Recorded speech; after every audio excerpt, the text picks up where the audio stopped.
Big announcement today. You are returning to frontline politics. You said leave means leave. And you said, I have to come back because nobody is doing what the British people voted for. How much of a thought process went into that? How long have you been waiting for this moment, Nigel? About a year, to be honest with you. I first began to have worries about this a year ago, but I kept being reassured. The Prime Minister kept getting up and giving speeches and delivering a general election manifesto, and she keeps saying Brexit means Brexit, and I think they wind her up at the back in the mornings. You know, she says we're taking back control of our money, our laws, our borders, and then she's done pretty much the opposite in every case. So I've waited, but the Chequers agreement that she came to, frankly, was a complete sellout. It would mean we've left the European Union in name. Yeah, we were still tied to all of their laws. Didn't get our fishing rights back. I mean, the whole thing is a sellout. So my view is this. If we trust the politicians to deliver Brexit, we will not get what we voted for. But if we get the people engaged again, we just might. Do you believe that that can be said about every politician across the political spectrum, Nigel? No, I don't. I think there are some very honourable people on both the Conservative and Labour side. Yeah. There are some, but most are just sheep. And most do what their parties tell them. Yeah. And the fact is, the country wanted Brexit, Parliament never did. And we're in this situation where millions of us feel that we've just been literally ignored, walked over. Well, I want to get this campaign mobilised. I want to show these MPs in their constituency the strength of feeling that exists. What do you say to the people? And listen, 53% of the United Kingdom voted for Brexit, and I absolutely go with what you're saying. A lot of people, what I call the weak-willed, lily-livered people, will say, yeah, but the people didn't know what they were voting for. They had no idea of what this was going to entail. Those are the people that are saying, let's get a second referendum. Let's make the people aware this time that there is, in fact, a lot more to this. Now, in honesty, there are people listening who will go, Nigel Farage isn't talking about what's best for Great Britain. He's talking about what's best for Nigel Farage. Whatever my political persuasion. No, I'm just being straight. At least you have the conviction to stand up and say what you feel. Why do not more politicians do that? Or is it easier now you're not elected? Serious question. Well, no, of course, and I am elected. I'm still an MEP, of course. I'm seeing out my time in the How European ironic Parliament. is that? Nigel Farage, an MEP, I love it. I know, it's gorgeous, isn't it? Absolutely delicious irony. Now, look, the fact of it is, most people in politics today are motivated by getting re-elected. Yeah. They are career politicians. Most of them have never done a proper day's work in their lives. They're in career politics and they'll do what their party bosses tell them. There are some people in politics who get into it because they've got conviction, because they believe in something and they're prepared to fight for it. You know, I've got great respect for many people in politics who've got different opinions to me, provided they're open and honest about it. What I cannot stick are career politicians like our Prime Minister saying one thing and doing the other. And I can tell anyone out there that thinks that I'm doing this for my own good, just to sort of get some more publicity, my life would be much happier not doing this again, but I'm doing it because I believe it has to be done. I mean, listen, the conviction is there for all to hear. The thing about Theresa May, I mean, I've said it before, and a lot of people don't like this. If your legacy is to make Jeremy Corbyn look electable, I think you're in trouble. What I don't see from either her or Corbyn, who could stand up and say, you know, we're anti this agreement, let's have another referendum. It's very, you're right, it muddles, it's messy. Nobody seems to be able to say what they want to do or explain it to people in layman's terms, Nigel, to be perfectly honest. That's my point. I don't pretend that when this happened that people do know everything about Brexit. I don't even think the people that were talking Leave or Stay knew what they were talking about. Next question is this. David Cameron. I always find it slightly ironic because concerned about what UKIP might have done, he decides to hold a referendum. He could have quite easily, as Prime Minister, have sat there in 10 Downing Street and said, you lot asked for this, you have the referendum and I will implement exactly what you lot say you want. He didn't. He stuck his colours to the Remain thing. He got absolutely mullered. Did he walk away because he was hacked off with the result? Did he walk away because he knew exactly what was going to happen? Did he let the country down? Is he the person that's responsible for giving us Theresa May? That's what I want to know. Well, you could argue that, but actually I think he made a huge mistake. Harold Wilson, way back in 1975, when we had the first referendum on the European question, Harold Wilson said, look, this is my view, but you make your mind up. right? He kept out of the campaign, and therefore, he stayed as Prime Minister afterwards. Cameron, as you've said in your question to me, made a huge mistake by nailing his colours to the mast. He had no option but to resign. He'd been totally humiliated. The odd thing that happened, of course, was that Boris Johnson was very much the favourite to take over. And then, of course, if you remember, Michael Gove knifed him. Slightly. Completely, absolutely knifed him. And we finished up, in the most bizarre of all situations, with a Remainer leading... Who'd sat on the fence for months.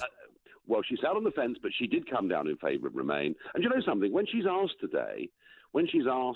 I saw it happen on Channel 4 News, I saw it happen on LBC, when she's asked, do you believe in Brexit? She won't give an answer, which I think tells you all that you need to know. So she's been trying to desperately keep her party together. Yeah. Corbyn's got similar problems. The Labour Party are more pro-EU than the Tories, but there's several million, 4.5 million Labour voters, right, who voted Brexit, and they've been totally abandoned as well. And the point of my campaign, this campaign, Leave Means Leave, is to say to people, this issue, in simple terms, of whether we are a self-governing independent country or part of a European political structure, this issue is bigger than party politics. So I should be appealing to people, regardless whether they're on the centre right, the centre left. I think isn't that the point about Brexit? Here's a question for you, right? A lot of people talk about how economically Brexit will impact. How long do you reckon it would take for Brexit to work economically? I mean, how much short-term pain should we as a country endure for the benefits of a long-term Brexit deal? How much have we got to go through?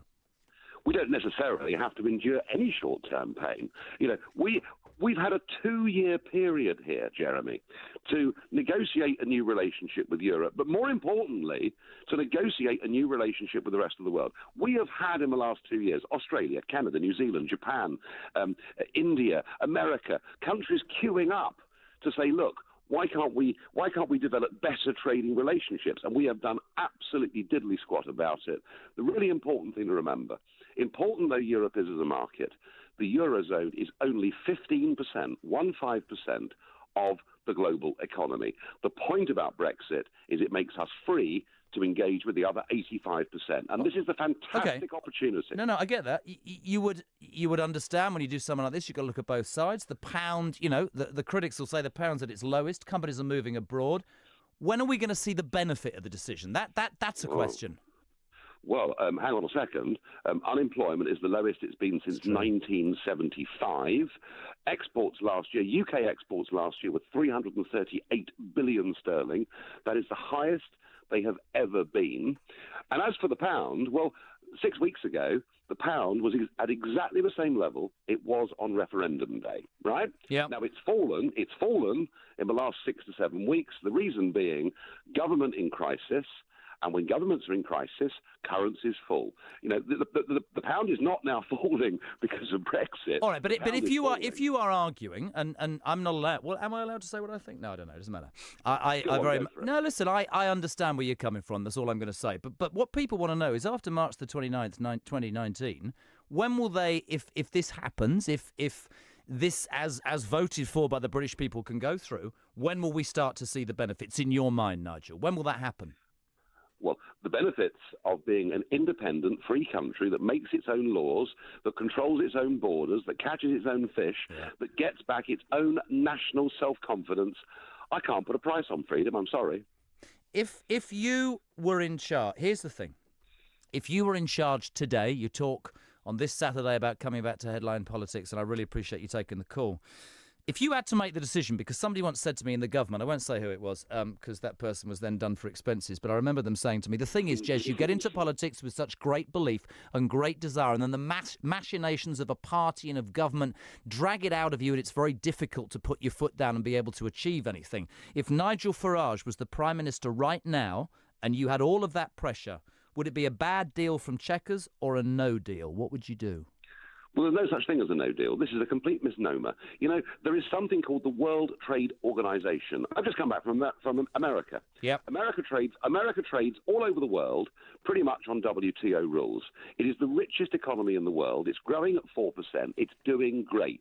We can trade on World Trade Organization rules without any difficulty whatsoever. And the terrible fear-mongering and scare stories that are constantly being put out are being done, do you know something, by the same people who told us at the turn of the century that if we didn't join the euro, do you remember all that? Yeah. Foreign direct investment would collapse, unemployment would rise. Do you think it's about believing more? Do you think it's more about believing that the British people believing in the products that we make, the country that we are, and our ability abroad? That's what I'm always thinking when I hear about Brexit. I'm not being outspoken, but we were an island, we do all these sorts of things, and yet we seem to be in the pocket to the European Union. I don't think it was explained enough in terms of the divorce and how difficult it would be. I think that probably got lost to a lot of people, but the facts are 53% of the British people that voted to leave. What I'm saying is we don't seem to have the belief. When I hear you talk, and this is not me blowing smoke anywhere, this is me being honest. When I put,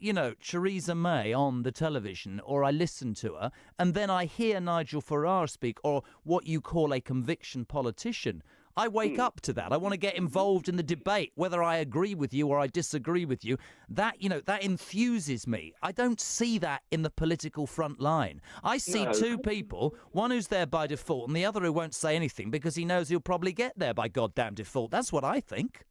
They don't believe in Britain. They don't believe we're a great country. They don't believe in our people. They don't actually believe we're good enough to run our own country. They think that to survive, we have to be a subset of a Brussels club run by a bunch of old men that you can't vote for, you can't remove. And just look around the rest of Europe. Look at the new Italian government. Look at the Eurosceptic parties rising in every single country. The Remainers want us to stay part of something that actually is collapsing under its own weight anyway. This is the time to strike free, to believe in ourselves. And frankly, my view, very strongly, is that those that went before us made massive sacrifices in 2 world wars so that we and the rest of Europe could be free, independent countries. And the sooner we get back to a Europe of nation states, trading together, cooperating together, being good next-door neighbours with each other, it'll be a better, happier place. Nigel, I can't thank you enough for coming on. You had no idea I was going to call you, and I really appreciate your honesty and your candour, and love him or hate him, ladies and gentlemen, you have to say there's a conviction politician, and I personally welcome you back to Frontline Politics. Nigel, thank you very much indeed. Thank you, Jeremy. Thanks, my friend.